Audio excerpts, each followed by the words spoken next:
Yeah, I'm not sure libertarians will buy your assemblage theory stuff and networks. Yeah, no, they won't. And extended mind theory, they're not down with that either, I don't think.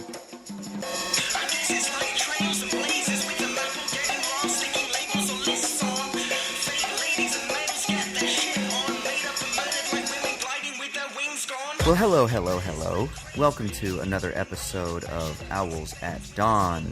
Can we call this the golden episode, Troy? You went into it that quickly? God. This is the golden episode of Owls at Dawn. We are just two dudes from Southern California who studied philosophy, politics, and religion around the world. And we decided to start a podcast where we could bullshit with impunity. I'm Austin Hayden Smith. And I'm Troy Polidori, and I have definitely never been to Prague. Neither have I, but I'm kind of curious now. It sounds like they got some funky shit going on in that side.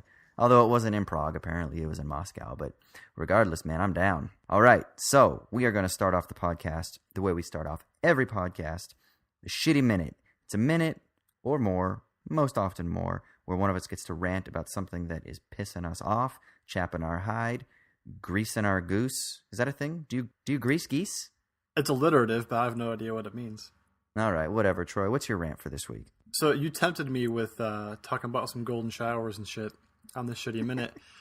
And I'm going to resist that temptation because it's not even tempting at all. I don't want to talk about it. We'll pause to talk about it later anyway.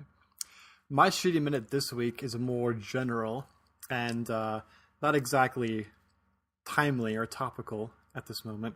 And it's about the divide between analytic and continental philosophy. A gear that has been ground, I don't know if that's appropriately phrased, I think for both of us for a long time. And it especially came to the fore for me this week because Derek Parfit, British analytic philosopher, passed away last week, I believe. Mm-hmm. And I had read some Parfit. He's got two major books, Reasons and Persons, which came out in the 80s, and On What Matters, which came out a few years ago. And they're behemoths that are, thousands of pages and 1,000 pages or so. And I've only read snippets of them because it's analytic philosophy and you can't really read an entire book all at once because you'll kill yourself. But I've taught pieces of Parfit like the repugnant conclusion from Reasons and Persons, which has to do with talking about whether or not you would base the goodness of a society based upon total utility or based upon average utility and conclusions that come from that. It's a really interesting idea. Stuff about personal identity in that book is really interesting and good. A lot of good thought experiments in there. And I found a lot of interesting stuff in his work. The New Yorker, I don't remember the author, but someone in the New Yorker wrote a long form essay on Parfit back in 2011, I believe, wrote about when On What Matters was going to come out, about his life, his relationships with his family, his, I believe now wife, but longtime spouse.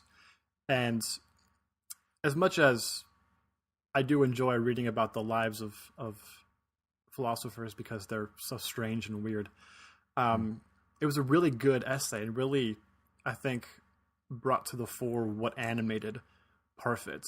And he talked a lot in asides about his influences, and especially I was struck by his reading of Kant. And he had said that he began reading Kant at first for the moral philosophy and found him incredibly frustrating because his prose was terrible and he always came to conclusions which seemed to not fit the premises which he was arguing for, and circuitously as that, and that he contradicted himself all over the place and seemed to just be okay with it.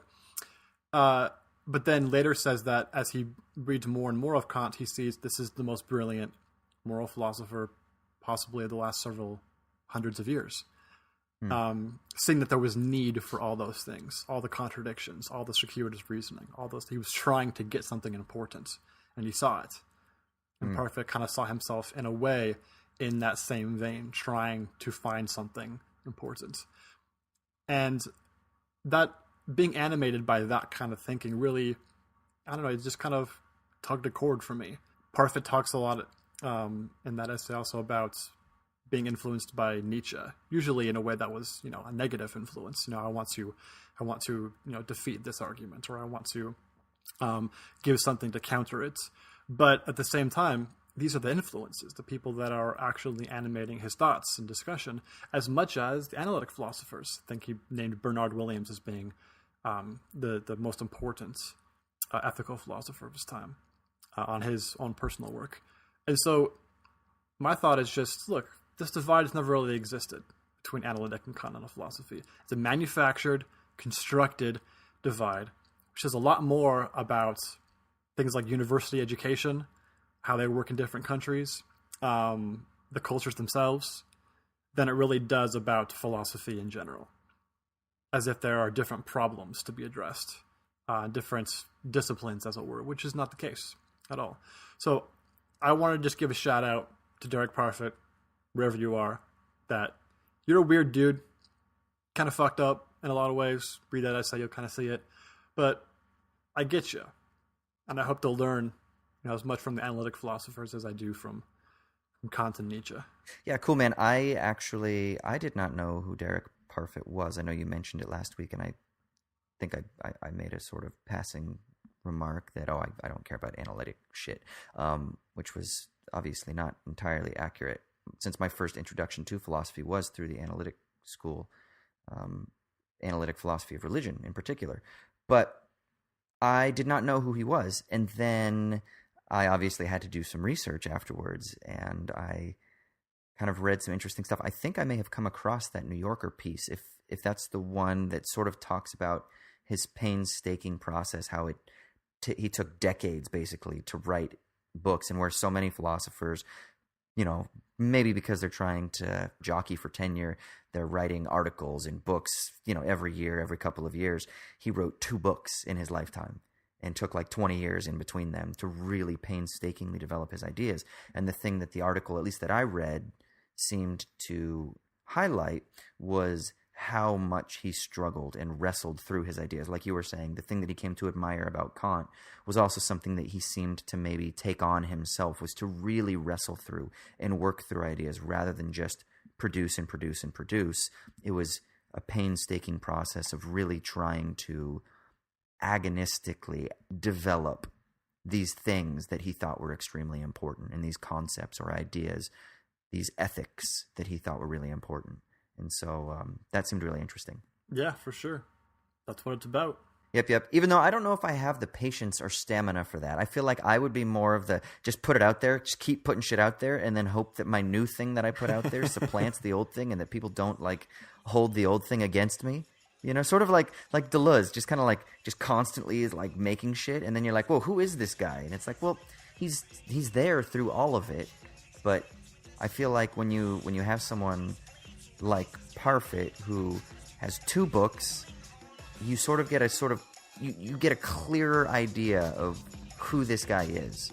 Whereas Deleuze is someone who you're kind of like, this dude is all over the place, and maybe you don't get the clearest idea of who he is. But then, of course, that's also partly his point, right? I was literally going to say that sounds like your Deleuzian vitalism coming through. I can't help it, man. It does that sometimes.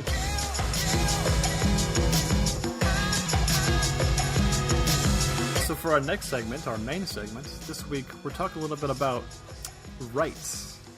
What are rights? Austin, you want to talk about the tweets that's led to this topic, conversation? Yeah, so this week on Twitter, Ben Shapiro, do you follow Ben Shapiro at all? I don't follow him, but I do know who he is. Yeah, so Ben Shapiro used to be a writer with Breitbart, actually, and then he left over, I think there were some level of intellectual disagreements or something like that. He wanted to go a different way, but he's still, relatively within that sort of Breitbart, not the alt-right thing that people like to sort of align Breitbart with, but he's definitely a very libertarian, conservative voice. He's a young dude. He's very active on the college debate circuit. He goes around to a lot of colleges and likes to debate social justice warriors. And you'll find many videos on YouTube of Ben Shapiro, quote unquote, exposing or destroying social justice warriors. My favorite verbiage. I know. But so this week, Bernie Sanders put out a tweet regarding healthcare.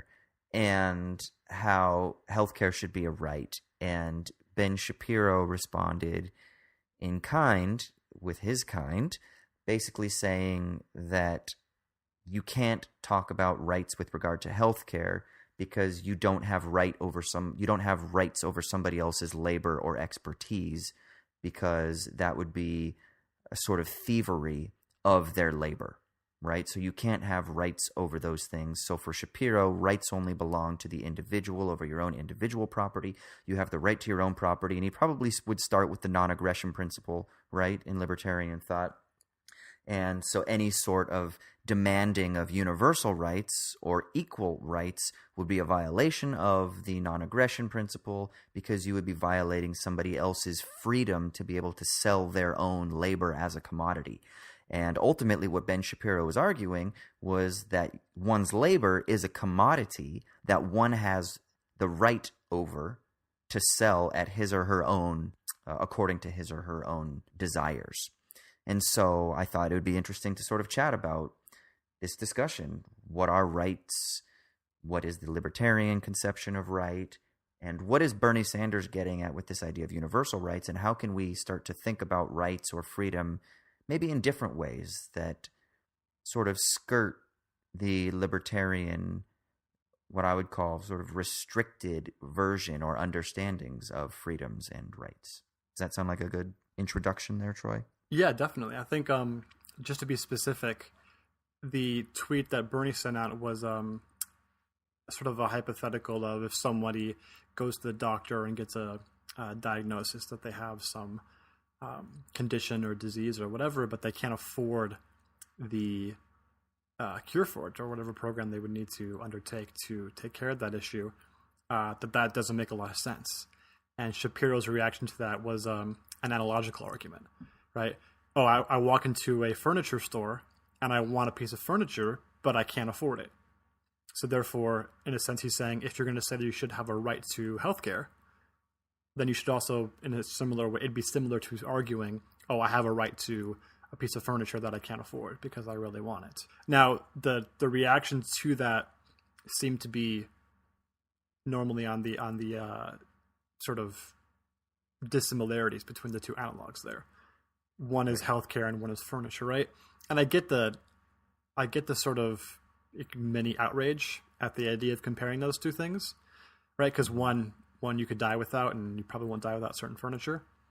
And there's something to that, but I think that focusing on that issue doesn't get to the actual substance of Shapiro's argument, which there's a substance there. There's a long, traditional libertarian argument with terms like the non-aggression principle and self-ownership and natural rights and negative rights and all these things that they're not Shapiro's origination, right? These are long-held views. Right. So getting to the sort of philosophical underpinning of this, I think, would be helpful. Okay. Well, so what do you think is the best way to jump into this discussion? If you were to chat, if you were to have a cordial discussion with Ben Shapiro right now, what would you say in response to sort of try to find common ground and build a discussion point?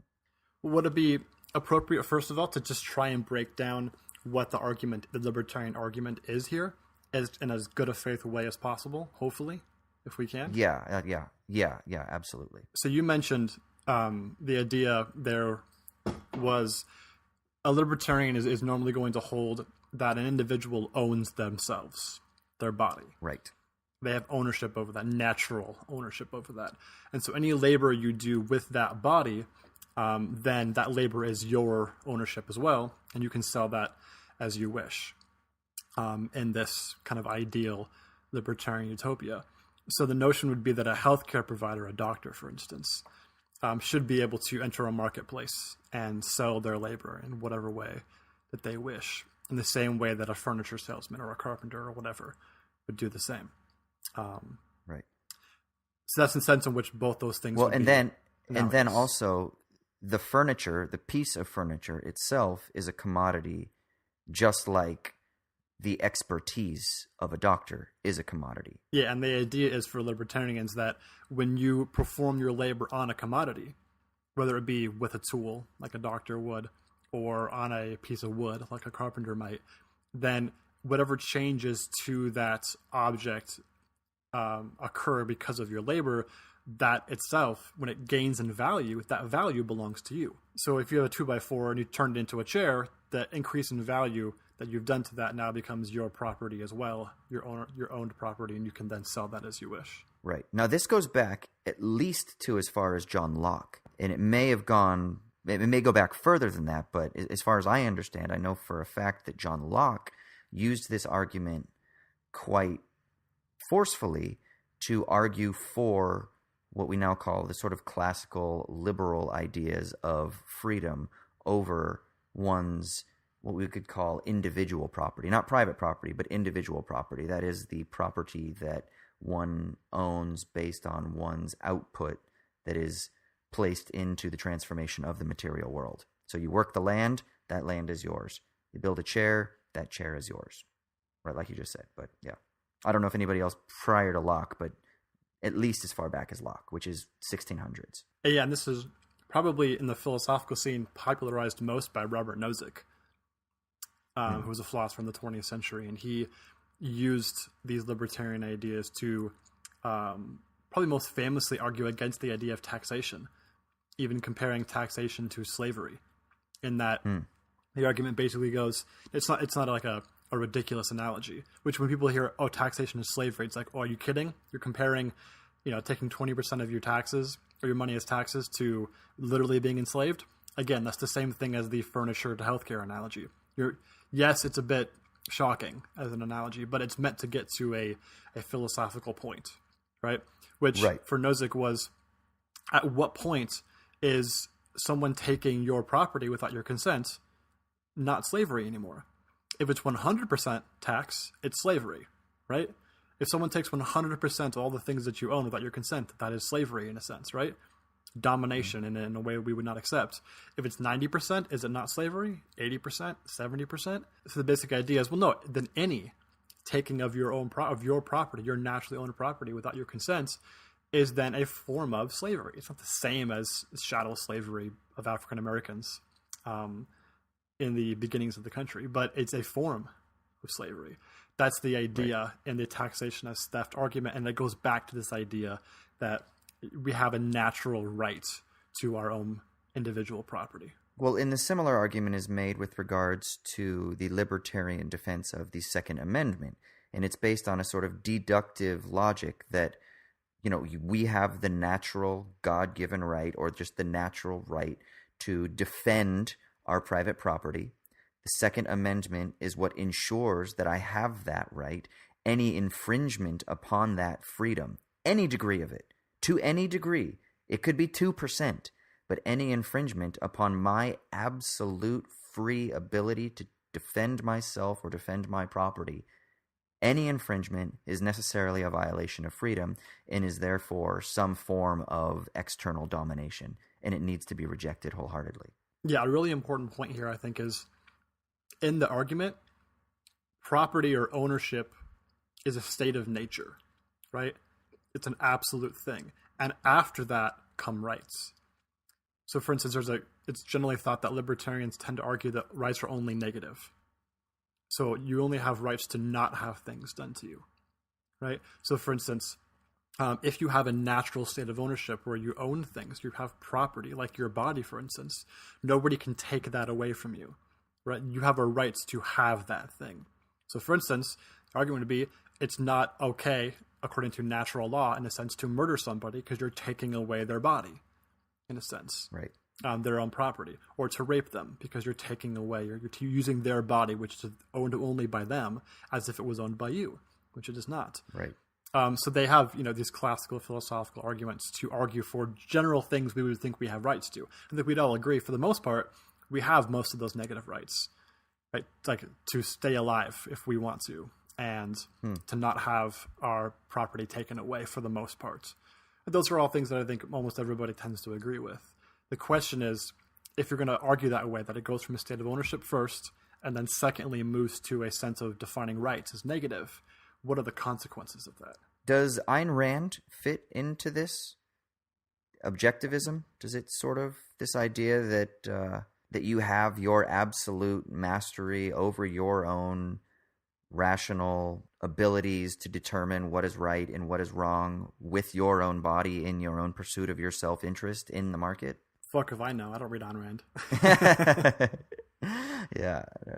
I'm reading Matt Taibbi's book right now, Griff Topia. Have you heard of it? No, I have not. It's pretty good, man. He's a pretty good writer. You know who he is, right? The journalist? Oh, yeah, of course. Rolling Stone. Yeah, exactly. And he wrote this book in 2010 called Grifftopia, and it's pretty good. And he's got a full chapter on Ayn Rand and Ayn Rand's influence over Alan Greenspan, because Greenspan used to be a part of the objectivist cult in like the 50s and 60s or whatever.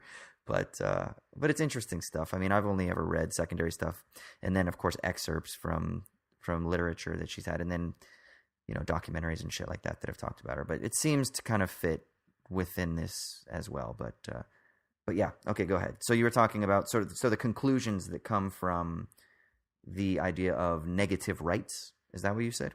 Or that rights are only negative in that sense. That rights are only negative. Yeah. Okay. Because it seems like if you're going to argue for things like, say, healthcare being a right, or not being in poverty to be a right, that seems to be more of a positive right.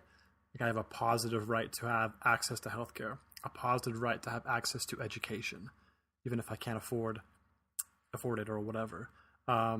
Positive right to, I don't know what else you would have, a livable world in terms of environmental conditions, perhaps. Or a right to a livable wage, which is a big one, right? Yeah, I mean, livable wage usually means I have a right to healthcare and education and all these things, that's right? True too. I guess it wouldn't only be about that. But yeah, all those things together are kind of positive rights. And so if you're a libertarian, if you're on Shapiro's side of the argument, I can certainly see why you would think, no, you don't. You don't have positive rights. Because that would mean that somebody has to provide labor for those things to happen.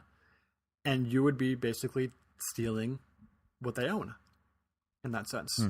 There is no right to equality, would be the argument there, right? Equality would have to be constructed, and that means that it has to involve stealing somebody's labor. Like taxes are just one form of that, right? Right. Yeah, no, there would not be a right to equality. You could talk about equality as being a nice principle, but it would have to be something that you, in your own self-interest, would participate in. Exactly. So, yeah, it would be an act of charity that you decide, I want to share my goods with this other person. It can't be something that's imposed from without. Yeah, whereas, say, the objectivist line, the Randian line, is a little bit more extreme than that, right? They would say no charity whatsoever, because that's just going to completely violate your self-interest. So there would be literally no charity whatsoever. Yeah, they'd go a little bit more extreme.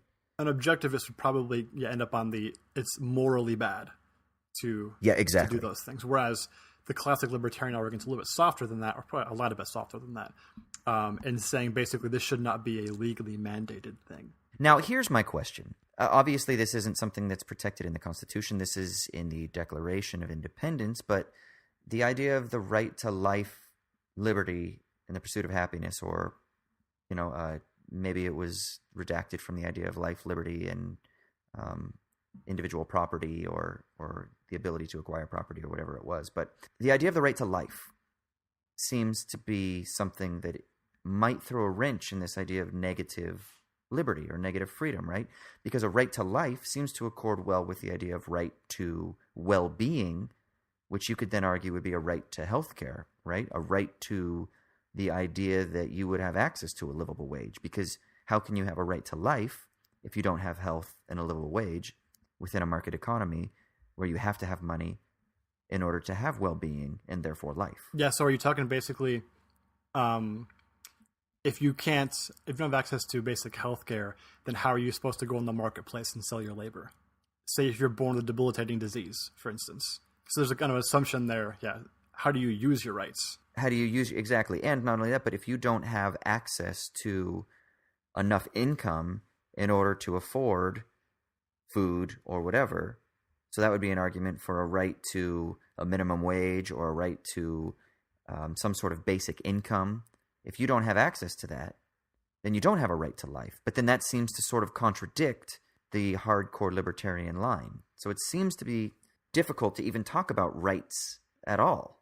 Yeah, they kind of turn this the the difference between formal and substantive access to your rights. So like you might have formal access in that you're allowed to go and sell your labor on the market, but if you're disabled, then that's not a substantive access, right? If you can just get up and walk, you can go to the marketplace and sell your labor. Well, you can't just get up and walk, and that had nothing to do with what you've done. You were just born that way. In the same way, the idea that you own your own body also seems to imply you own your own mental faculties, right? Mm-hmm. So if you have great reasoning ability and you become a great analytic philosopher, then you get to sell that labor, that intellectual labor, on the market through writing books or teaching or whatever, right? But then does anybody get their mental faculties from the state of nature? It probably has a lot more to do with like who you were surrounded with in your childhood, and did you have access to education, which as a kid wouldn't be anything other than what your parents could provide for you, and lots of things that don't involve you, things that you did.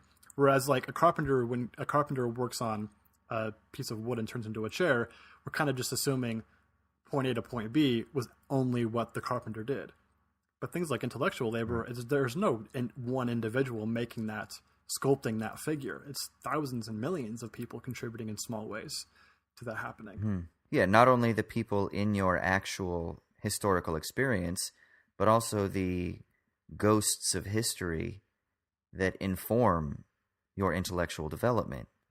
With every word you say, you are sort of, Sartre talks about this idea that you are swallowing society whole. And when I use a word, I'm using a word that has an entire panoply, an infinite panoply of layers and meanings and intertextual references and cultural significations and value judgments and all kinds of things. I say the word golden showers and there are all kinds of things that pop up into my mind. I'm not just using that word in a vacuum. And so I'm sort of swallowing society whole. So it is interesting to try to argue that there is this isolated individualistic ownership over one's rational faculties or linguistic faculties or conscious faculties. And that seems to be the starting point that you have to assume, right, within the libertarian paradigm. Yeah, it's a kind of libertarian original position. Right? John Rawls talks about the original position as being a hypothetical where you erase all of your ethnic and gender and I don't know what, sexual orientation, all those different features and factors about you. You erase those, or you blind yourself to those, and you think about what rules of society would be fair if you couldn't sort of bend them to your own benefit, towards your own self-interest. Libertarians kind of do a similar thing here, right? And saying, kind of assume that you own your body and only you own it, in a sense, as if assuming in some way you caused it to be the way that it is. And not that they would say that, but it seems to be kind of a hypothetical you have to assume. And then work from there and say, what would be fair? Well, then what would be fair is you get to sell whatever parts of your body and labor you have that are owned by you. And then anything other than that would be theft. See, now, in one sense, I can actually be very sympathetic to that argument. You know, there is a consistent logic, and there is something that is seemingly admirable about seeking to preserve liberty or freedom.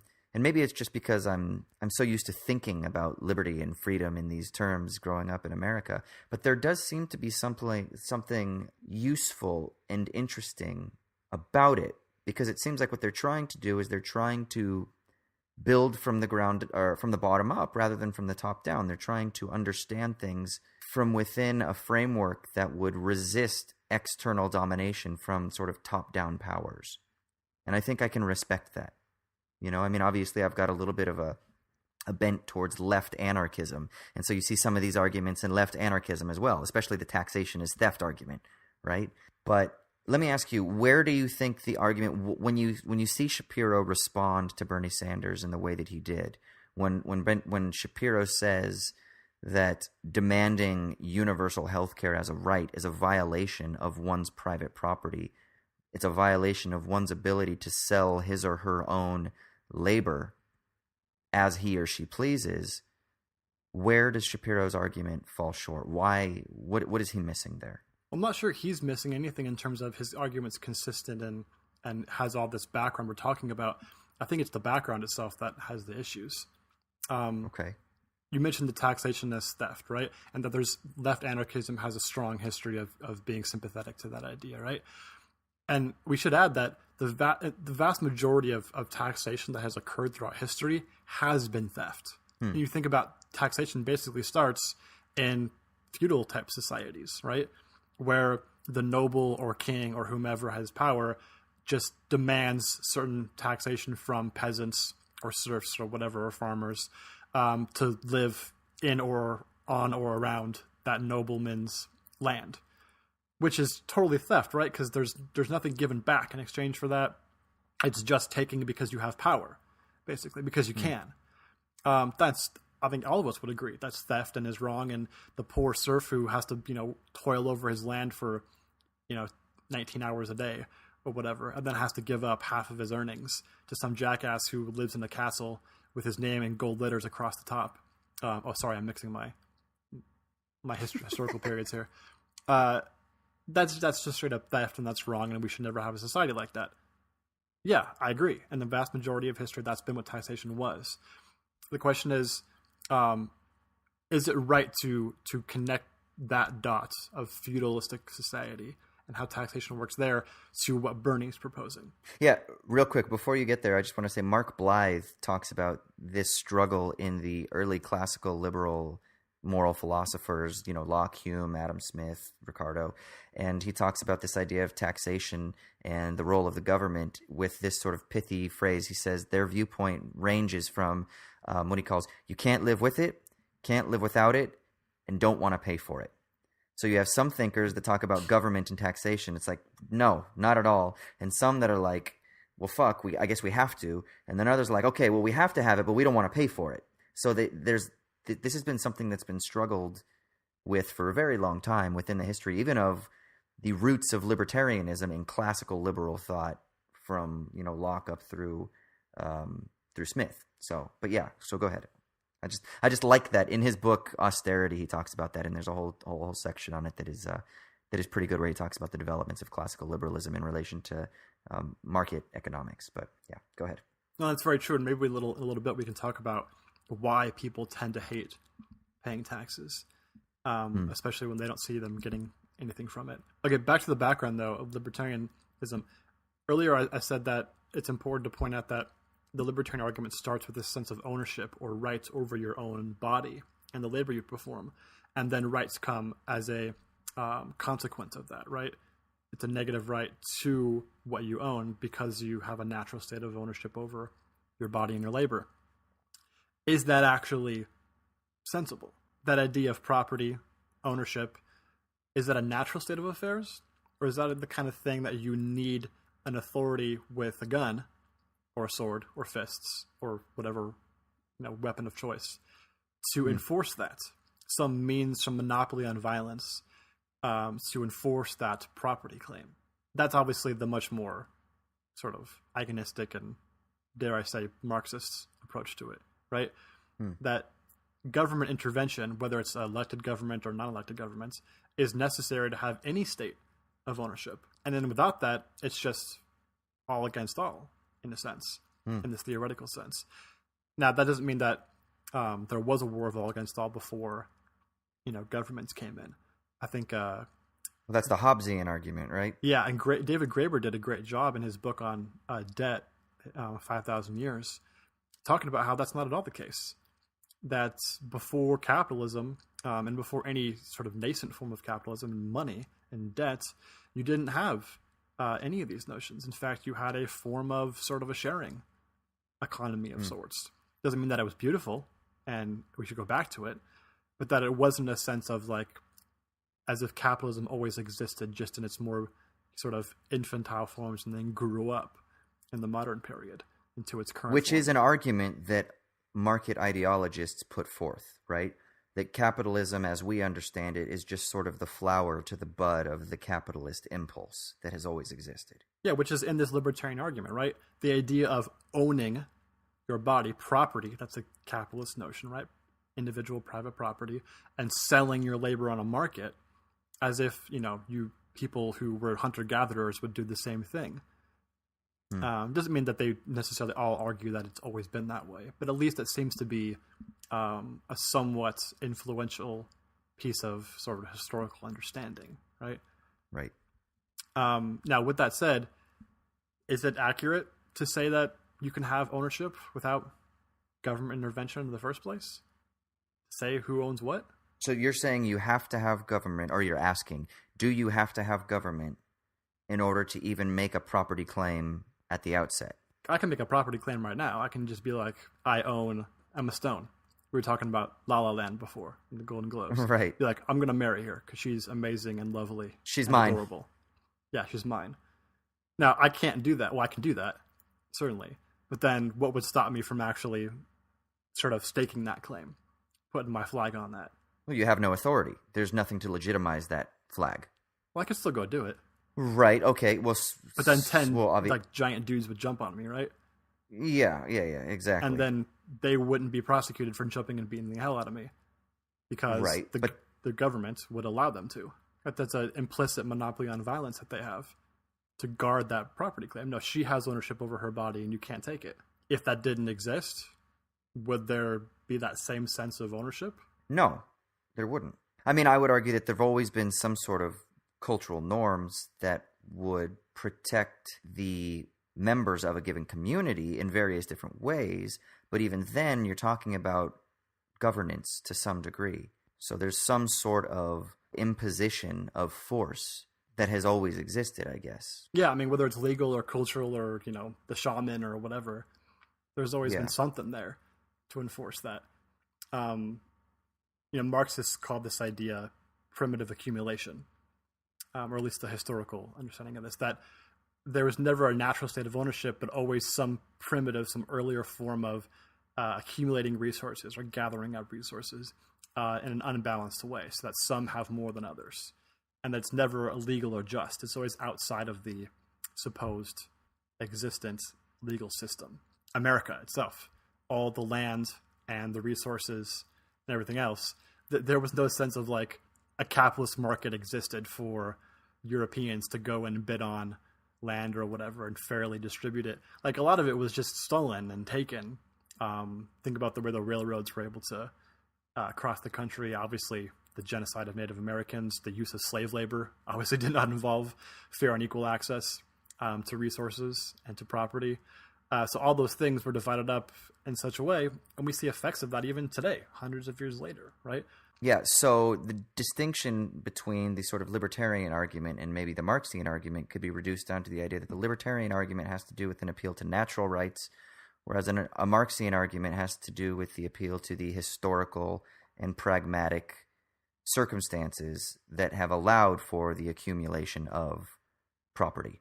So the expropriation, right, is the term that Marxian theorists and that Marx used, right?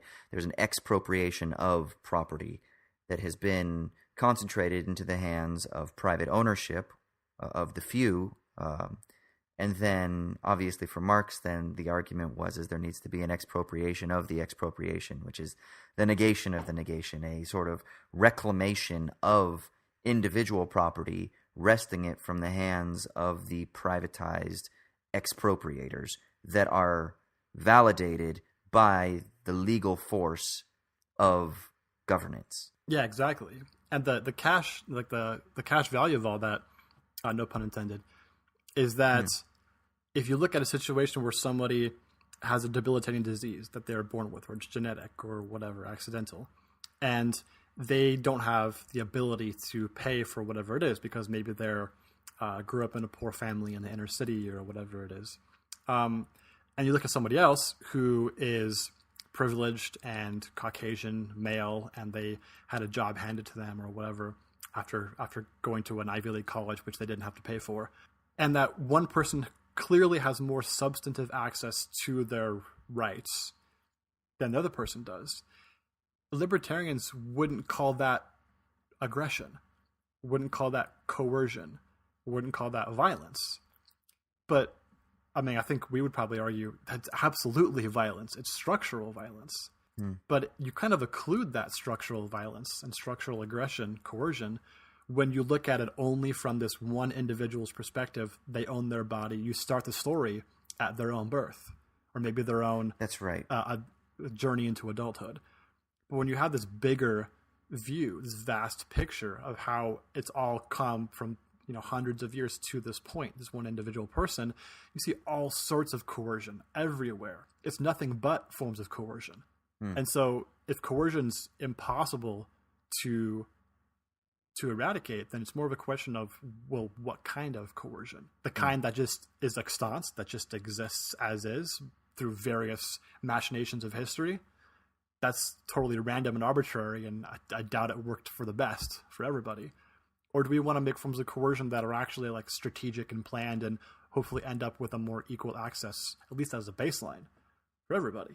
Because see, when I first saw Shapiro's tweet, my immediate, I mean, I've just been kind of balls deep in political economy for the last few months. So for me, immediately, my gut reaction isn't just simply the reduction of, or the sort of dissimilarity of the analogy that, oh, well, he's comparing a human's, well-being to furniture. But at the same time, it was because what he's doing is he is valorizing the commodification of life, which to me is another angle that Shapiro's argument, and that the libertarian argument, and that the free market argument, which all sort of kind of hover around a similar set of principles, could be addressed from, is looking at the problem with what Shapiro's doing is he is actually valorizing the sort of basic utility, the instrumentalization of human biopower as a simple commodity to be exchanged in a marketplace, as being subject to the machinations of the profit motive, which to me actually violates freedom. It doesn't stimulate freedom, but it is actually an imposition of control onto one's vital force, because it actually doesn't belong to you. It belongs to market forces and all of these sort of pressures that go along with that. Whereas what Bernie Sanders is talking about is actually appealing to something bigger. He's kind of saying that the right to health care is something that is valuable because human life is valuable out with the simple confines of the restrictive market logic itself. So it seems that there are multiple ways that this line of thinking that Shapiro put forth can be addressed. No? Would it be right to call what you're talking about here like a positive freedom, as opposed to the negative freedoms we're talking about earlier? Like, rather than freedom being your sort of right not to have your body taken away, not to have your possessions taken away, your property taken away, rather than seeing freedom and the rights that sort of base that as negative, see them instead as positive. Because if all you have are the negative rights not to have things done to you, well, that doesn't mean you necessarily have the right to do things that we consider to be actually free, like selling your, even at the baseline of selling your labor on the marketplace. You can't do that if you're not healthy, if you're not basically educated, if you're not have the nutrition to at least, or to not have to drink, if you drink lead poisoned water through your entire childhood, you're going to have a brain that's probably not going to be capable of a whole lot of intellectual energy, right? So, no, libertarians would agree that you shouldn't drink, lead-filled water. But whether or not the government should pay for that is a different story. So, the idea there would be positive freedom would be things like being able to be healthy and have nutritious food and access to education, so that you can then use all those things for whatever individual purposes you want. That's way more free than having to find a way to get all those things yourself when you may have been set way, way back, far away from getting those things in the first place. Yeah, so it seems like maybe there are more approaches, but it seems at the very least there's a two-pronged approach that would be my response to someone like Shapiro or to the libertarian argument. One, I would contest the idea of natural rights. as the outset, that foundation itself, because they are using a deductive logic, right? And it starts with this idea of the isolated individual as being guaranteed his or her own natural rights, and that those natural rights shall not be infringed upon. And that those things are either God-given or they're given by nature or something along those lines, and that government's jobs are just merely there. The government job is to recognize that and then ensure that those rights shall not be infringed upon, which is then the negative freedom that comes from that, right? So then the second prong, so the first one would be, I would challenge the idea that there are such things as natural rights at the outset, and that all there ever has been and all there ever is are constructed rights, right? The second thing I would argue is that the idea of negative freedom itself is something that is also too limiting.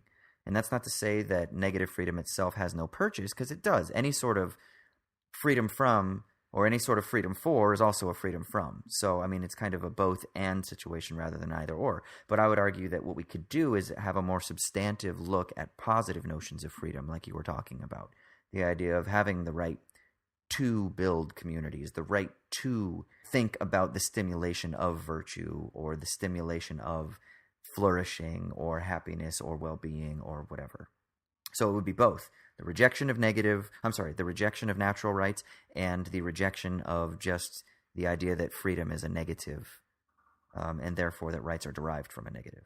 I like that you said it's a two-pronged approach, because could you possibly sort of build it or present it as one a logical and one a moral counter-argument, in that the logical counter-argument is this notion of natural rights, and that it's not actually that the logic sort of it misses out on very key premises, and also just commits the naturalistic fallacy that you could even go from what is natural to what is good or normative, go from I exist and have a body to therefore I own it in a sort of economic sense, or even that I own my body. You can question that too, certainly, like Buddhists do, in a sense. That's a logical. Or even that I am my body. Yeah, I mean, right? That too. Certainly, your Deleuzian stuff is coming out here, right?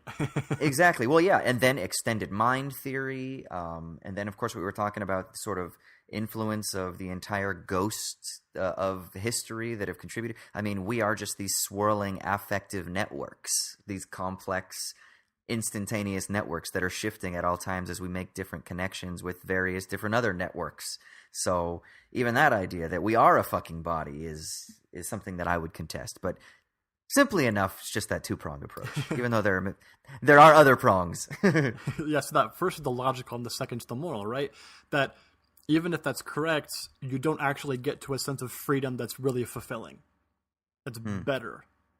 That's more valuable. And actually, positive freedoms presents a world where you have literally more access, in a quantitative sense, to these good things than you would under just these negative rights. So a lot of times you only hear one of these two, but it seems like kind of both are necessary to make this case, right? Not only is libertarian argument seem to have an issue with it at its core, right? An like inner logical issue, intrinsic issue, but also it doesn't get you to a better society in the end. And that gives you to the alternative idea, right? So both of those really, I think, you make a good case that, hey, you need both those things to make this argument. And then, of course, we can go into the metaphysical stuff another time. Yeah, I'm not sure libertarians will buy your assemblage theory stuff and networks. Yeah, no, they won't. And extended mind theory, they're not down with that either, I don't think. No, but I mean, there's a long history of this stuff. I mean, I mentioned Buddhism kind of jokingly, right? But I mean, there's a strong sense in which when you view the world as you are one isolated individual self and that's it, it influences sort of how you act and behave, and honestly makes you less happy because we're not that way. We're social beings, and we get a lot of our sense of meaning and happiness and joy and what significance from our social interactions and from sacrificing for others and things like that. Now, that by itself obviously doesn't mean that you doesn't necessarily need to sacrifice, or else the government will come after you. But it does, I think, occlude a large part of our social being. Do you think there's any explanatory value for someone who is inclined towards the libertarian, isolated individual ideas by appealing to the ideas of mirror neurons and empathy and sort of the ideas that we are telepathically connected to one another, and how that seems to confound the idea of social atomism or isolated individualism? Or do you think that that stuff is just brushed aside and as like mystical mumbo jumbo? Or do you think that somehow they would say no, but that doesn't actually still violate my own ownership over my own body because I'm still somehow self-contained?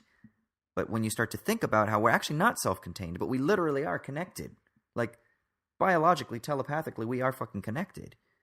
Does that matter, or does that just sound like bullshit to them, you think? I don't know. What do you think? I'm not sure I've ever heard real strict libertarians talk about those kinds of issues. Well, see, I don't know. I have tried in a couple of discussions, but in my experience, most libertarians, like hardcore libertarians, almost hold to their libertarianism as a religion, you know? And I don't mean that, I'm not trying to be derogatory, but I mean it's a very fixed and firm grip that libertarianism or objectivism, like Randian followers, that they hold on to their ideas. Whereas when I talk to people kind of in the middle of the spectrum, they're kind of interested in just exploring these ideas. But no, like libertarians, they're like, yo, I am a self-interested, isolated individual, self-contained. I own my body. This is my body, and any infringement upon my right to sell my own labor, or any suggestion that I don't have the freedom to sell it here or sell it there or do with it as I choose, is something that is anathema. And so I feel like libertarian types and the economic counterpart of that, which would be like the Austrian school economists, like von Mises' followers, seem to be very rigid. And it's really difficult. You mentioned it earlier that there's a sort of way of thinking, and it's a very, very strict and strong paradigm of thought that I actually is one of the harder groups of individuals that I have experienced in communication to kind of like have any sort of common ground and breakthrough with. So I don't know. Yeah, you said that it's kind of like a religion. And I see what you're saying. Yeah. It's not derogatory. You're not putting them down or saying that they're like blind followers or anything. But that it's a worldview that connects metaphysics, history, their personal identity in their own life, politics and economics, all into one thing. Whereas for most people, their, say, lapsed Catholicism doesn't contribute whatsoever to their, centrist democratic, policy preferences. Really. Right. They barely think about that. But libertarianism, probably pretty similar to Marxism, in the sense, involves all those things together. So I'm sure. Well, in one sense, you have to sort of you have to appreciate their consistency. Yeah, and libertarians are some of the smartest people out there. Doesn't mean that I want to like hang out and have a beer and listen to music with them, but they're usually really smart. So you're dealing with somebody who's probably gonna know what they're talking about, at least a little bit. Yeah. In the same way, Marxists are usually too smart for their own good. Yeah. That's why when you get a Marxist that tries to communicate with a libertarian, oftentimes it can be very difficult to find that common ground from which to build. That's the key, right? There is common ground there. There really is. They have that sort of religious type sense because they firmly believe it and they want a better world. Now, are there some who are just like cynical assholes and just want to, wear their fedoras and stroke their neckbeards and talk bad about women? Sure. In the same way that there are assholes on the left too. And clearly, we've talked about that quite a bit in this podcast recently. Right. But there is common ground there for most people, I think. There is a sense in which they see a world that's not good for most people, and they want it to be different. And I think libertarians and Marxists share that notion. They just start there and go completely opposite ways on it.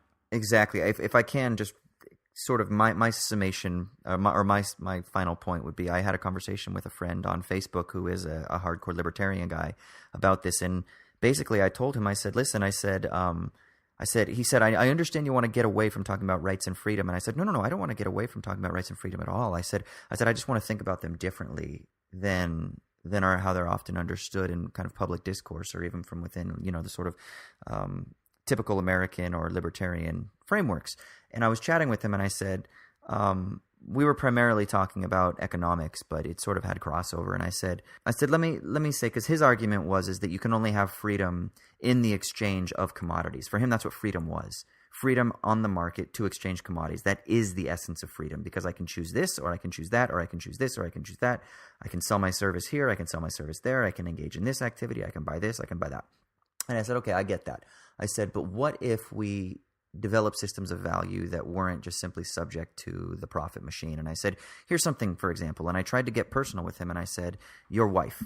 I said, you love your wife, and you want to show her your love. You want to continue to be a better man, and you want to figure out ways that you can demonstrate how to grow to love her more freely and more authentically.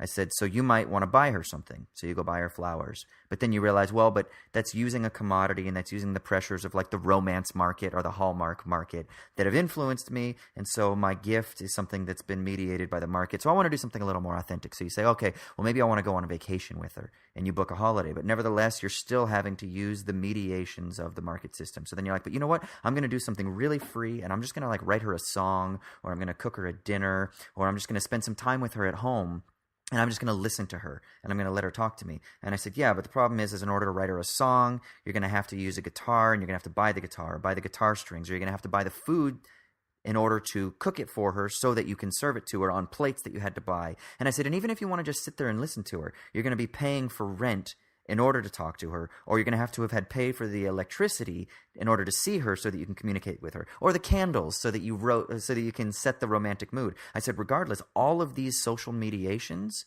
are impinging upon your absolute authentic quote-unquote freedom to be able to love her out with the confines of the market logic. And I said, here's the thing. I said, what if we can think otherwise? What if we can develop systems of mediation that are reciprocal out with the market logic? And I said, and that's what I'm fighting for. And I told him, I said, I am fighting for you to be able to love your partner in a different way, in a way that I think is something that it could genuinely stimulate positive freedom, not freedom within a commodified notion of life. And that was a way that I approached him, because there is this idea. He wants freedom. He just thinks that freedom has to do with the exchange of commodities in the marketplace, whether it's a service or a good or some other kind of resource, right? But for me, I want to say, but what if we have ways that we can freely love each other and build communities and build families and schools and education and make craft beer and sushi or whatever the fuck it is that we want to do, but that isn't conditioned by the simple mediations determined by the market logic? And that's what I'm interested in doing. And see, for me, I think that we can find that common ground, that we both want freedom. We want the freedom to love our partners or whatever. It's just he thinks that it comes under different conditions, and I think that those conditions are conditioned by control mechanisms. Bravo, man. Only you could use romance and free love to an argument with a libertarian. Yeah. But the problem is his fear is that he thinks what I would be advocating is some kind of state intervention, right? And that's the libertarian pushback. He's always afraid that, or he or she is always afraid that what the leftist is advocating by nationalizing healthcare or by the imposition of equal rights or civil rights is that what we're trying to do is somehow suppress that individual freedom by the imposition of state control. And that's what we need to try to navigate around, because as I told him, I said, I'm not trying to say let's take capitalism and replace it with state socialism, one system for another top-down system. No, I'm trying to rethink this. But the point is that someone like Bernie Sanders can advocate socialized healthcare, and I will advocate for socialized healthcare or nationalized healthcare, let's say, because what that does is that is a step of expropriating the expropriator. It is taking back something that has been isolated and monopolized into the hands of private ownership, and it's taking back private property and trying to give it back to individuals. So it's an individual property reclamation as the nationalization expropriates the expropriators. Yeah, the key would be, I share the fear of the encroaching, domineering leviathan of the state just as much. That could easily happen. It kind of happened with Obamacare, right? But at the same time, the key, I think, would be to point out again that there has always only ever been the coercion that exists before that, right? If you can't go to a pure state of nature where every individual has some equal opportunity and access to sell their labor. That does not exist and, in fact, cannot exist. that only just allows the coercion that already exists to go invisible, which is usually more nefarious than a controlled, strategic, democratically controlled form of coercion. That's what the free market capitalist argument actually ultimately ends up leading to, is that nefarious system of control, because you don't think that you are under control. You think you are free. Yeah, until you get sick. And then you're like, shit, I gotta start a GoFundMe so my friends can save my life. Yeah. Well, do you have anything that you want to sum up with regards to rights or libertarian freedom or Bernie Sanders and healthcare or whatever? Nothing other than let's keep talking about these issues and not talk about, people peeing on each other, shit like that. Yeah. I mean, we'll still talk about it. We're still going to talk about it, but it's just not going to distract us from talking about the real stuff. Let's make the main topic of our discussion our areas of confluence and how we can build a better world. And if you want to get peed on in that better world, that's totally fine.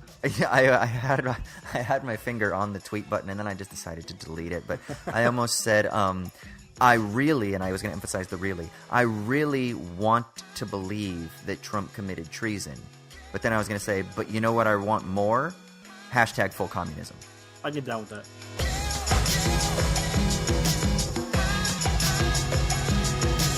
So, Austin, our next segment is the Sticky Leaves.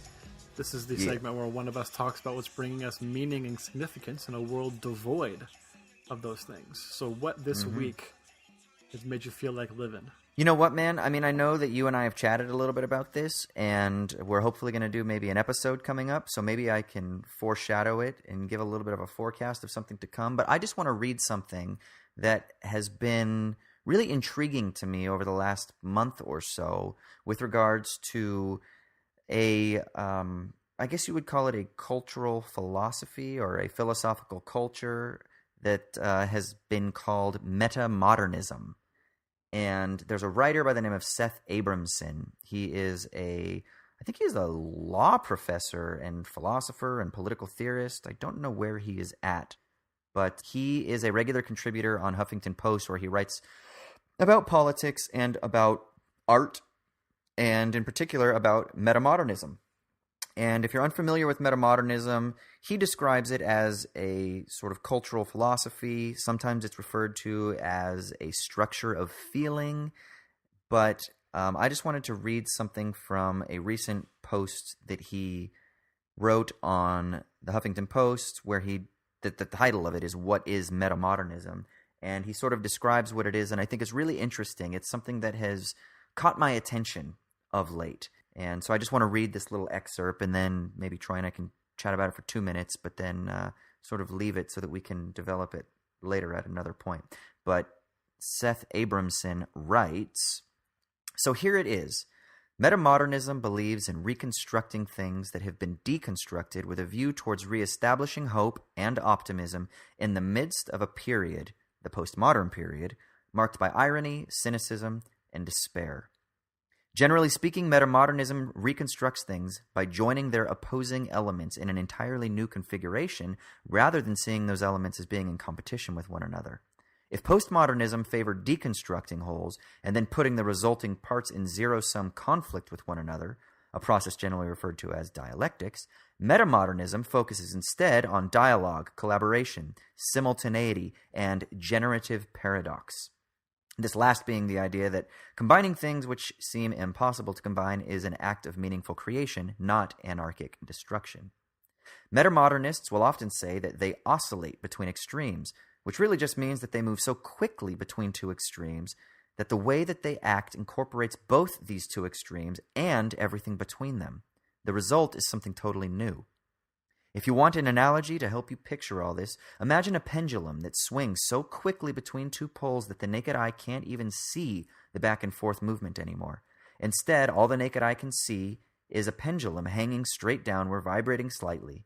In other words, the pendulum is spending an equal amount of time at every single point on a spectrum, a straight line between 2 points that are distant from one another, but does so in such a blindingly fast way that all you can see is a weird vibrating action in the central space between the two opposing points, called poles. The basic idea here is that moving with such quickness along a spectrum deliberately defeats the purpose of having such a binary, two-pole, system in the first place. In this sense, we could say that the sort of movement I've described here allows us to overleap or transcend a spectrum altogether, which is a good thing, as spectra, the plural of spectrum, are necessarily two-dimensional and therefore limiting. A great example of a metamodern phenomenon is the remix. When a musician remixes someone else's work, in a sense, what they've created is dependent upon what someone else has created. That's one pole. And in a sense, what they've made is something entirely new, a second pole. Is a remix artist a scavenger or a creator? Is their artwork old or new? Well, both. And therefore, in a sense, neither. In other words, when you're simultaneously creating and scavenging, you're doing something that is both of those things and also an entirely new thing. Namely, you're remixing. This idea of doing both of very two different things at once to create something new leads many metamodernists to use the shorthand phrase both and thinking.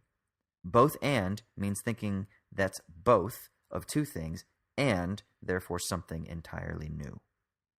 Now, I love this idea.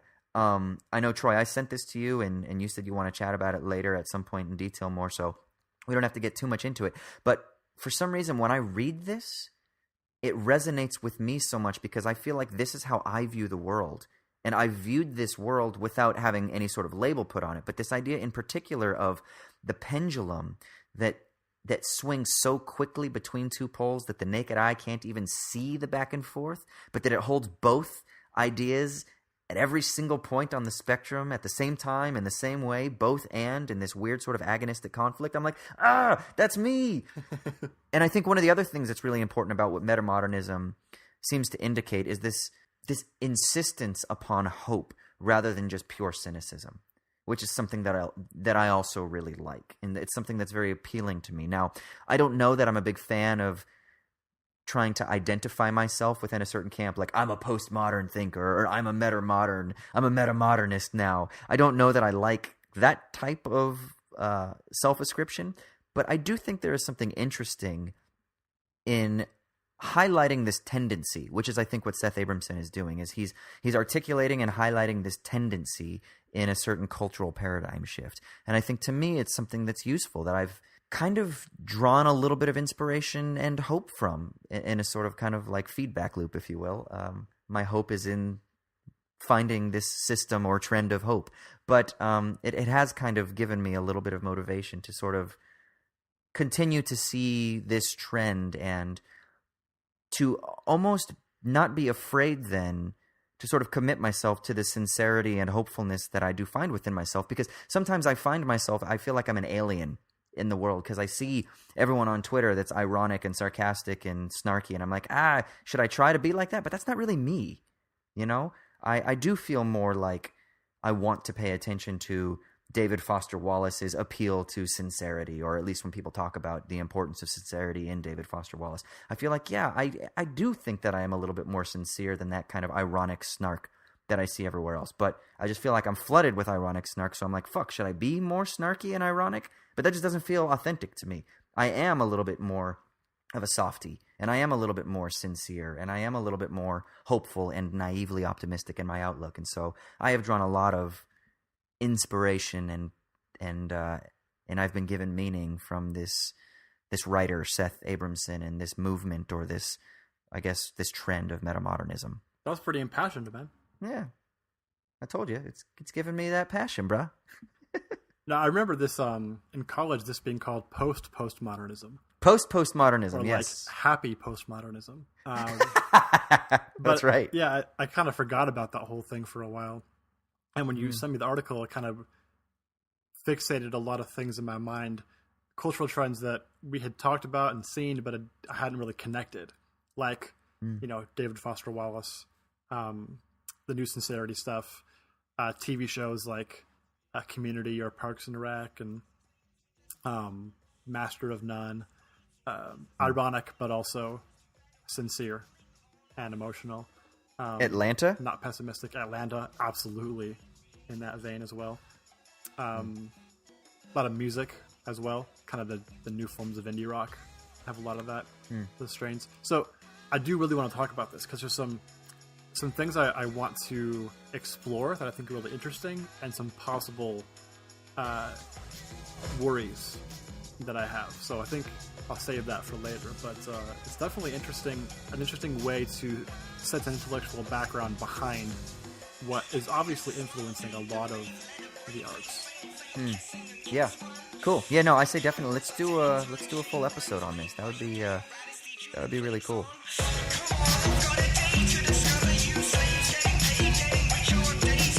So for bullshitting, we couldn't really decide if we're going to talk about the Golden Globes or the Golden Showers. So I'm just going to put on tape right here, right now, that I wanted to talk about the Golden Globes, and Austin wants to talk about Golden Showers. So I don't get to get blamed. Whoa. Yeah, I'm down with the funky shit. So have you ever been peed on, Austin? I'm just kidding. I'm not going to ask you that. So listen, I'll be completely honest. I think it's ridiculous that people are focusing so much on a man's sexual proclivities. Like, I actually don't give a fuck. I actually kind of admire that someone is down with that shit. I just think that he should fucking own it. Like, don't be a pussy. Be like, yeah, I'm a billionaire and I'm bored. What else do you think I'm going to do? Of course I'm going to fucking just try things to wake me up from my anesthetized state. I'm going to have people pee on me. I'm going to fucking have sex while skydiving. Anything I can do to get that thrill, because I can do anything I want because I'm a goddamn billionaire. And obviously I just walk around and grab women by the pussy. So I'm bored. So I just do shit. So part of me is kind of like, well, first of all, are we surprised? I'm not validating, by the way, grabbing women by the pussy. But if you are in a consensual situation where you're down with people peeing on you, whatever. I mean, he's paying Russian prostitutes to do it, if the claim is substantiated anyway.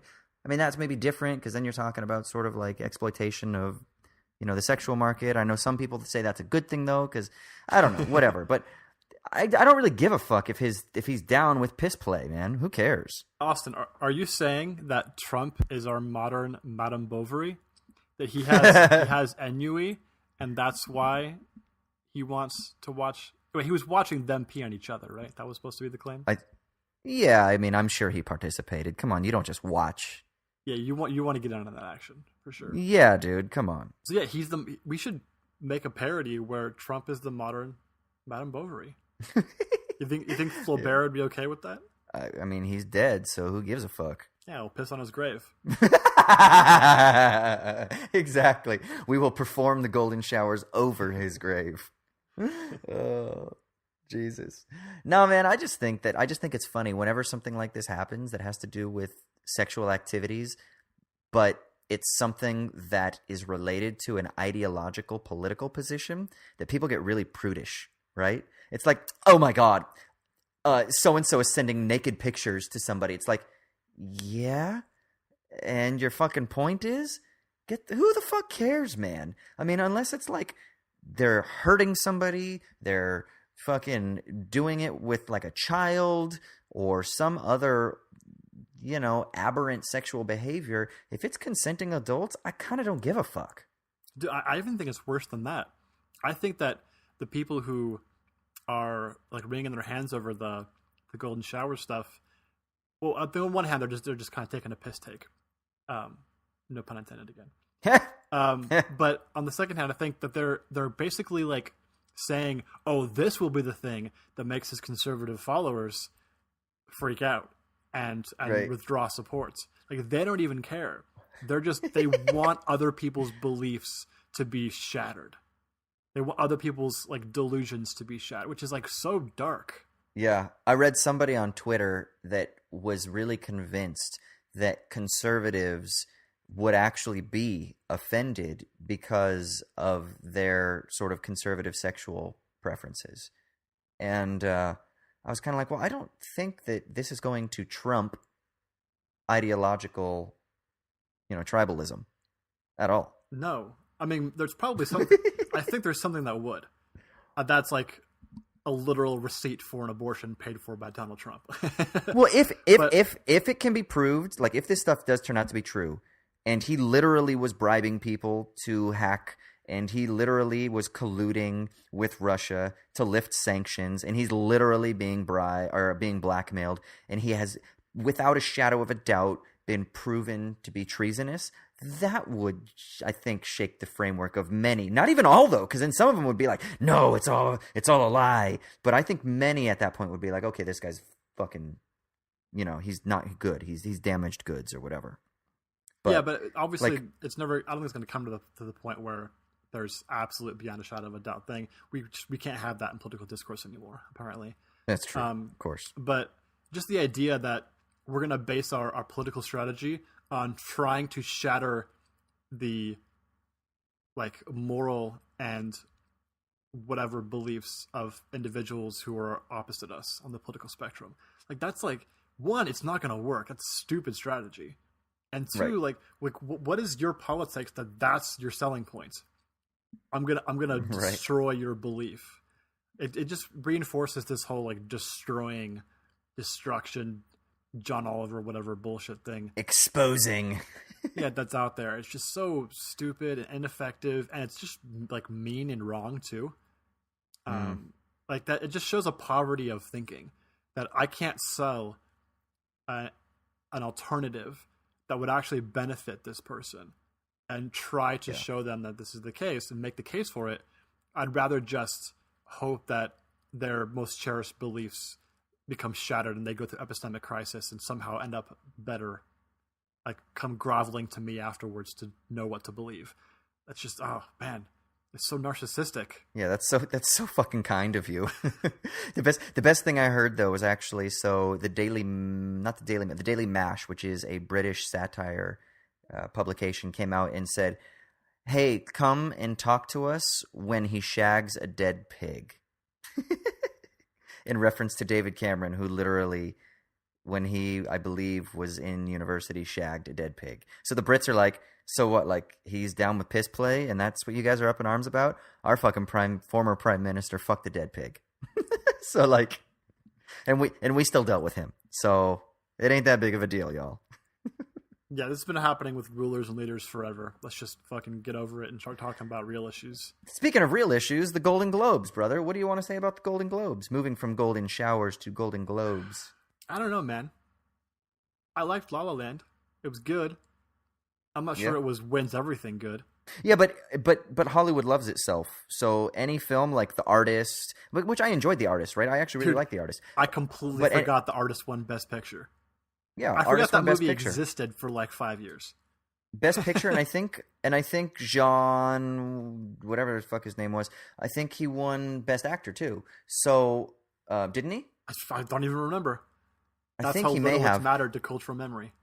Right, but so, I mean, it won a shitload of awards because it's about Hollywood nostalgia, and so Hollywood loves itself. So a film about, the beauty of dreams and hopes and storytelling and following your dreams and hopes and becoming a storyteller, that's something that Hollywood's going to reward. Yeah, I mean, I doubt that it'll win. I don't know if I doubt that it'll win Best Picture at the Oscars. I don't know.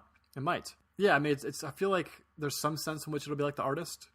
It'll be kind of forgotten a little bit, not as much, because there's it might achieve some Singing in the Rain type status in the future. But even that, people enjoy Singing in the Rain, but I don't think they base their forms of their identity or their worldview based upon that, right? Whereas I haven't seen Moonlight yet, but that's certainly a thing you've heard about it. It has that sort of effect, and certainly Manchester by the Sea challenged me in a way that La La Land does not really seek to challenge you. Right. Well, it's like my favorite film of last year was Sing Street, but it doesn't challenge you. It was just a very enjoyable, nice watch. It was very life-affirming, and I do think it had substance to it, but, it's not like I, Daniel Blake, where it's going to go to Cannes and it's going to fucking be taken as this serious piece of social commentary and an artistic output. It just exists on a different register. So La La Land, yeah, it'll have a lasting legacy, but does it introduce us to sort of important human or social themes like Moonlight or like Silence or like Manchester by the Sea, which I haven't seen yet, or like Elle, in these various other films. So I'm cool with it winning the awards, though, because you know that these the Hollywood Foreign Press just wants to hang out with celebrities anyway, so they probably just wanted to see Emma Stone look hot, and they want to hang out with Ryan Gosling and whoever the fucking executive producers were. Probably the Weinsteins or Scott Rudin or someone, I don't know. They got their money worth there then, yeah? Fuck yeah, dude. Fuck yeah, because now, there's so much hype around it now. There was already hype around it, so now they're going to get like a double boost. And I'm glad that Damien Chazelle's going to be able to do whatever he wants now. Well, he kind of already did with Whiplash, right? I think this was, who's going to make a fucking modern-day musical, like a sincere modern-day musical, right? Speaking of the new sincerity, see, now that's something. Is this a meta-modern film? I will talk about that in a couple weeks. Okay. You got to see it okay. first. We're analyzing this. What are you, Zizek? We're not analyzing this before you see it. All right. Hey, shout out to Childish Gambino, Donald Glover, for winning he Best won, right? Actor and Best TV Show for Atlanta. Damn. Good for him. What else happened at the Golden Globes? It was pretty awesome to see Darius up there on stage. Yeah, that's right. Paperboy. Yeah. What about Meryl Streep's speech? Do you give a fuck? Oh, I don't give a fuck. I'm not telling her to shut up, and I'm not listening to it any other way. I just don't. She can talk and say whatever she wants, and I really hope that it has some sort of effect. But guess what? That's not really politics when it gets down to it. Yeah. I know, it's weird. She shouldn't do it. I'm not telling her to shut up because her bank account's too big. I'm just saying, let's not pretend that this is going to change things or start a movement. What else happened at the Golden Globes? Emma Stone won. She's fucking adorable, by the way. Let's just all agree with that. What else happened? Did Ryan Gosling win? Yeah, he won, and I don't know about that one. You tell me when you see it, but I feel like Miles Teller was supposed to have that role, I think, beforehand. Yeah, he didn't get paid enough money. He would have been awesome in that role. Oh, you think he would have been better? Oh, yeah. Disgruntled jazz musician. Oh, he would have played the hell out of that role. Gosling was just kind of too nice and cool for school. That's him. He's very cool for school. Very too cool for school. I think Teller would have had that role a lot better. Kind of. Isabella Huppert won Best Actress, right? Yeah, I was very surprised. Yeah, I recently heard somebody, I can't even remember who it was now, but basically said that he believed that she is the finest actor in the game right now. So she's getting some mad love, which is good. Hopefully that brings some attention to her various films. She's got 2 big films that were out this year, so hopefully people want to go check that out. Yeah. Sounds good. Now, real quick, this has nothing to do with the Golden Globes, but it just popped into my mind because it's film-related. I do want to say, do you know who Raoul Peck is? Filmmaker. No.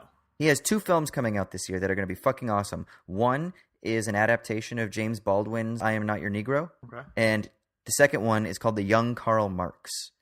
And Raoul Peck is a very interesting sort of, I guess we could say, radical filmmaker. And so these 2 films that are going to be coming out this year look fucking amazing. Young Karl Marx, that basically details his burgeoning relationship with Engels as they were starting to kind of, draft up their various documents and get involved with certain industrial labor movements in the UK and abroad.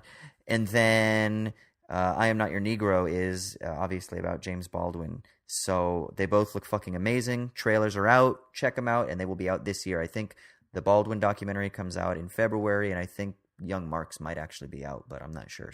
But check those out. Is young Karl Marx going to be like the young Pope? Like brash, uncontrollable, Jude Law type? This is like a new thing now, right? Yeah, I don't know. It's played. The guy that plays Karl Marx is, I can't remember his name. His name's August Diehl, I believe, and he's actually in a movie called The Ninth Day that on my other podcast we recently reviewed a couple weeks ago. But he was also in Inglourious Bastards. He plays the German soldier that Michael Fassbender has that tense standoff with down in the basement in the bar. Oh, okay. That Nazi soldier. That's I think his name's August Diehl, and he's a brilliant, brilliant German actor. And so the film is in German, French, and English. Yeah, and I can't remember who the guy is that plays Engels. I don't know him, but it looks fucking phenomenal. And Raoul Peck is a very, very equipped filmmaker. So we'll see what he does. And intellectually, I think he would be the right type of person too. So I don't know if it'll get any awards love, but he's been on the Cannes committees before. And a couple of his films have actually played at Cannes, so So maybe he'll be getting some love. All right, that's on my list for sure. Yeah. From Golden Showers to Golden Globes to the young Karl Marx. All right, so we're going to throw it over to Michael now for This Week in Hip Hop. Yep, what's up, Michael?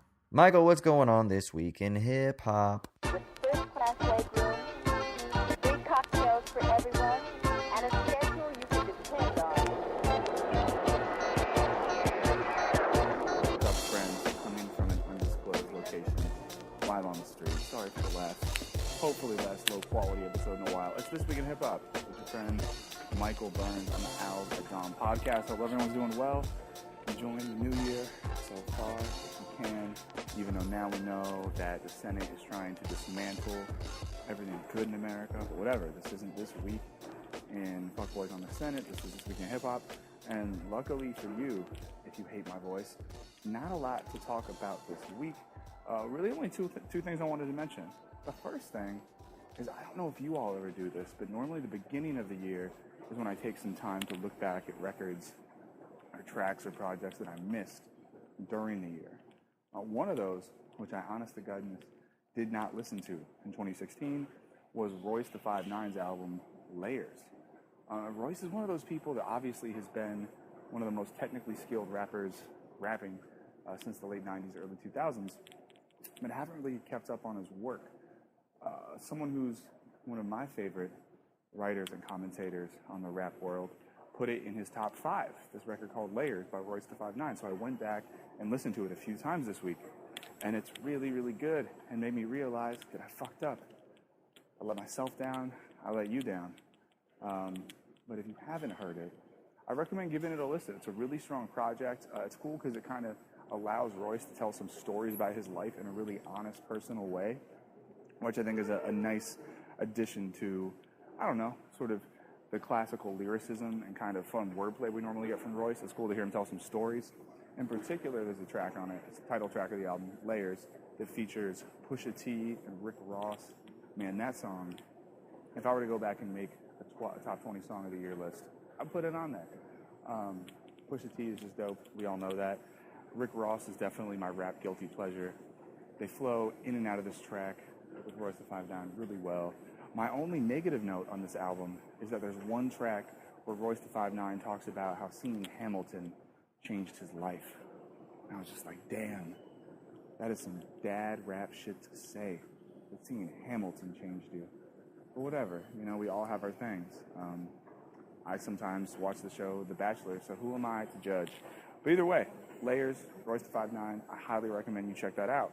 The other thing that happened this week that matters in hip-hop is that the show Atlanta won a Golden Globe for Best Comedy Series. Now, you might be thinking, Michael, this is not This Week in FX Comedy Series. And I said, you shut up. Second thing I say is, I think Atlanta is a show that is so steeped in, influenced by, and influencing of hip-hop culture. This is a win for hip-hop in general. Obviously, Donald Glover, a.k.a. Childish Gambino, is a hip-hop artist. The show itself takes music really seriously. It's the story of a up-and-coming rapper named Paperboy in Atlanta. The show is filled with awesome music. And at the acceptance speech, Donald Glover thanked Migos. Now, Migos starred in an episode of Atlanta, I think episode 3. But Donald Glover made clear that he was not thanking Migos for being in the show. He was thanking Migos for making the song Black and Bougie. So, while Migos might not be my favorite group ever, it's pretty awesome to see Donald Glover get a Golden Globe for the show Atlanta, and then thank Migos for making Black and Bougie. Not much else this week because it's early in the year. Music isn't really coming out yet. When it does start coming out, we're going to start talking about it. Until then, if you haven't, you should go back and listen to all the stuff I had on my best of year list. You just should. I don't care if you want to. You should. In the meantime, enjoy the rest of this podcast. Enjoy your life. Be healthy. Exercise. Health is wealth. Movement is motion. I heard Styles P say that, so it must be true. Hit me up on Twitter if you want. This is Michael Burns. This is Hip Hop. I'm out. Cruising the sky as smoothly as a bird, you scarcely realize you are traveling. All right, thanks for that, Michael. And again, we've already talked about Atlanta winning that Golden Globe, but fuck it, let's talk about it again. Yes. Did you see the actual acceptance speech that Glover gave? No, I didn't see it. I just kind of read a little bit afterwards. So what did he actually say? I don't really remember other than name dropping Migos like Michael was talking about. My favorite part was when he said that, watching all the uncomfortable middle-aged white people pretend to know who Migos were, or like smile. Which I mean, I would do that too if that happened. So I'm not like blaming them, but it was still entertaining. Right. Yeah. I wonder. It's interesting. I wonder if that's going to boost Migos sales now, right? Like all of those, wealthy people in that room are going to rush home and be like, well, Donald Glover, obviously, he has his finger on the pulse. They must be cool. So then now Migos' sales or downloads or listens on Apple Music or whatever are going to go through the roof. I'm sure they'll call their agent and say to like, get me a shirt so that I can say that I bought this, then never wear it. That's right. Or something. Yeah, right on. Yes. No, I didn't listen to it. I tend not to watch the awards shows. I like to just read about the results, and then I'll catch maybe snippets on YouTube of the stupid stuff or the silly stuff that they say. So, I don't know. It doesn't really get me too excited. I think once you learn about the politics behind the scene, it really takes the joy out of it, because it isn't. They're industry awards. They're not artistic awards. That's what they are. And so it's a bunch of people within an industry, whoever the voting body is. The Golden Globes is the Hollywood Foreign Press. And it's about their invested interests into, gaining more fucking cachet in the industry. So, I don't know, man. I don't really take it too seriously. But I do also like to dip my fingers in just so I can be ready for a water cooler talk. Are you telling me that award ceremonies like the Golden Globes are actually just power relations? Now, I am, but I mean, if one of my TV shows ever got nominated, sure as fuck, I'd be there getting drunk with Donald Glover. How did you feel about Meryl Streep dissing MMA? Yeah, that was some bullshit, man. I thought it was really funny. I don't understand why actors, especially, the ones that train at RADA and Yale Drama and Juilliard, can't also like sports. Some of them do. But I think it's so funny. We look at these particularly masculine dudes on screen, right? And we're like, oh my God, that's such a man. And, they're so manly. But many of them, for some reason, are relatively effeminate. They're not into the typical masculine things, sports and things like that. And I just don't understand why there's very often there's a strict separation. That's part of the reason why American actors are being, there's like a suppression of American male actors, and there's an increase of Australian, British, Irish, Scottish would be British as well, but English, Scottish, Irish, and Australian actors, is because they tend to be a little bit more stereotypically masculine. They're rugby playing, football playing hooligans a lot of times. And so they come over, and they've also been classically trained at the Royal Academy of Drama, or they've been, classically trained at the Royal Conservatoire of Scotland. But at the same time, they also are still pretty masculine. So I just don't understand why artists can't like both, man. I don't know, man. Maybe I'm just too metamodern, I just can't. I don't get it, dude. I don't really believe you, man. I think we need more American actors like Ryan Gosling and Chris Hemsworth. Chris Hemsworth is Australian. I know, I'm joking. Neither of them are American. Ryan Gosling's Canadian. That's right. And Ryan Reynolds is Canadian, isn't he? So, I know, man. I don't know. It's so funny. But yeah, it was funny. The MMA community exploded and was like, come on, Meryl. Martial arts are arts, and mixed martial arts is just a certain expression of the entire discipline of martial arts. So just because there's physical violence involved doesn't mean it still can't be artistic. I don't know. I just don't understand why we can't like everything. I can watch Devil Wears Prada and then Australian rules football right after that, and I can enjoy both. So, I don't know. And I cannot enjoy both. Exactly. But so you equal disdain, equal enjoyment. They're basically just two different sides to the same coin. And I'm cool with it. I ain't gonna say it ain't art. That's right. Exactly. Yeah. That's what it is. It's that posturing of elitism that's not art. Art is what I do, which I know plenty of people in the industry that would say, yeah, but you're just a meat puppet, Meryl. Like, yeah, technically you are one of the finest actors of our generation, if not the finest actor of our generation. But really, the artists aren't the actors. You're literally a fucking meat puppet. Stand on your mark, memorize your line, and speak into the camera convincingly with authenticity. That's it, man. Like, some very prominent writers, directors, producers, that's how they view actors, because they understand who the real creative powers are. Now, I do think that there is a creative element of acting. Obviously, I'm a little biased, but I do think that there is something powerful in it. But still, don't get up there and start flapping your jaw about designating what's art and what's not when you're kind of low on the totem pole within the creative industry itself. So, I don't know. But I still love you, Meryl. And I love Australian rules football. I hope Meryl listens to this and disses us on Twitter. That'd be awesome. Well, at least we'd have, like, something in common with Trump, right? Yeah, come at us, Meryl. Yeah, what? What, Meryl? All right, on that note, I think we got to drop this. Yeah. Come find us at owls_@_dawn on Twitter or Instagram. You can go ahead and go to owlsatdawn.com, comments on the episode, doing some feedback or whatever. And I guess we'll talk to you next week, yeah? Yeah, share us, retweet us, get us out there. 2017, we're really going to hopefully try and spread our little octopus claws. What are they called? I was going to say testicles. Tentacles. Whatever. What, talons? What the fuck are you talking about? Yeah, you know, the octopus talons. They're tentacles. It's another T word. All right, das Danya Amerikanski.